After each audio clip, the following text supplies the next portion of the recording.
Biblical prophecies often use symbolic language. What follows are interpretations, not forecasts of future events.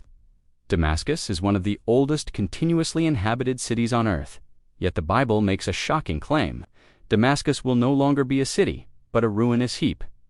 So, how could a city that has survived for thousands of years simply vanish? Well, let's look at what the text actually says. In Isaiah chapter 17, the prophet declares judgment on Damascus. The language used sounds pretty absolute.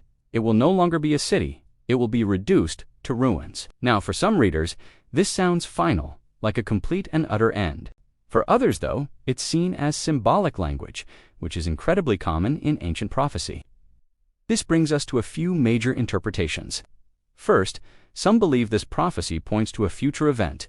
The logic here is simple. Because Damascus still exists today, the prophecy must still be unfulfilled. Modern conflicts in the region often bring renewed attention to this verse, especially during times of war and instability.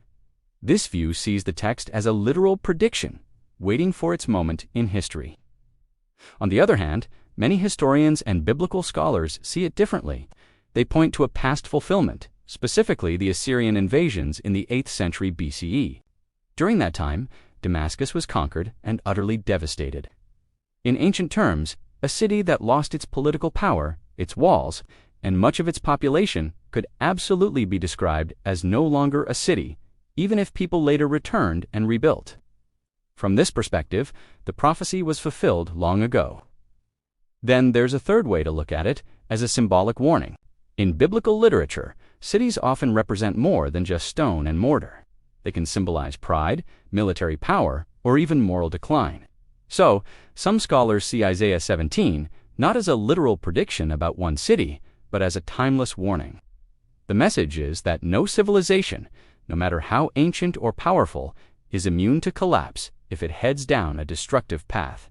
So why does this ancient prophecy still resonate so strongly today? I think the reason this verse still circulates isn't really about trying to predict specific dates or events. It taps into a deeper human anxiety about permanence and our own civilization's fragility. The story of Damascus reminds us that longevity doesn't guarantee survival, and history certainly doesn't move in a straight line.